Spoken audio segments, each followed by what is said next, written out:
যাই হোক, আমি খুতবার ভিতরে একটা আয়াত তেলাওয়াত করেছি।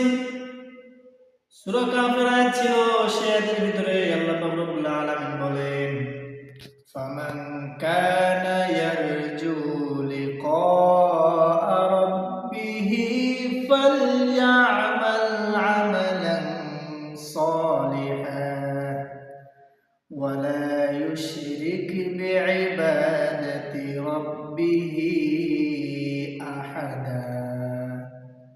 তো সূরা কাফের আয়াতের ভিতরে আল্লাহ পাক রব্বুল আলামিন বলেন, ফামান কানা ইয়ারজু, কোন বান্দা যদি চায় আমার সাথে সাক্ষাৎ করবে, লিকা রাব্বি, সে যদি চায় তার প্রভুর সঙ্গে সাক্ষাৎ করবে। ফামান কানা ইয়ারজু, কোন বান্দা যদি ইয়ারজু আশাবাসী হয়, আশা পোষণ করে, লিকা রাব্বিহি, সে তার প্রভুর সঙ্গে সাক্ষাৎ করবে, ফালইয়ামাল আমালান সালিহা, সে যেন নেক আমল করে, আমলে সালেহ করে।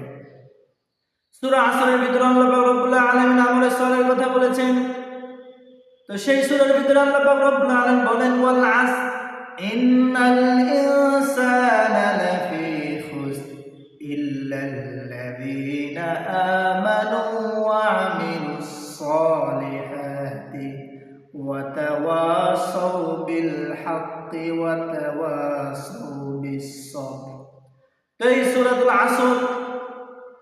এই সূরাতুল আসরের ভিতরে আল্লাহ পাক রব্বুল আলামিন সময়ের কসম খেয়ে বললেন যে চার শ্রেণীর তো পৃথিবীতে যত মানুষ রয়েছে সব ক্ষতিগ্রস্তের ভিতরে রয়েছে।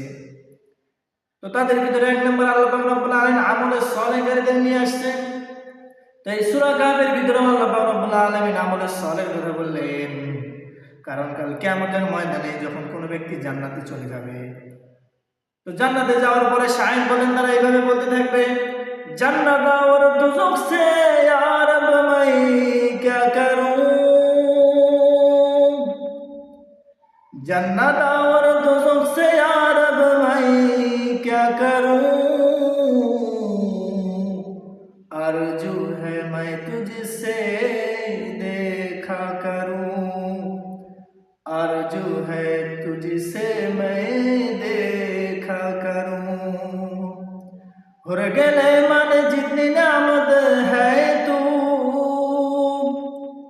हुर गले मन जितनी नामत है तू, सबसे बढ़कर नामते दीदार तू, सबसे बढ़कर नामते दीदार तू।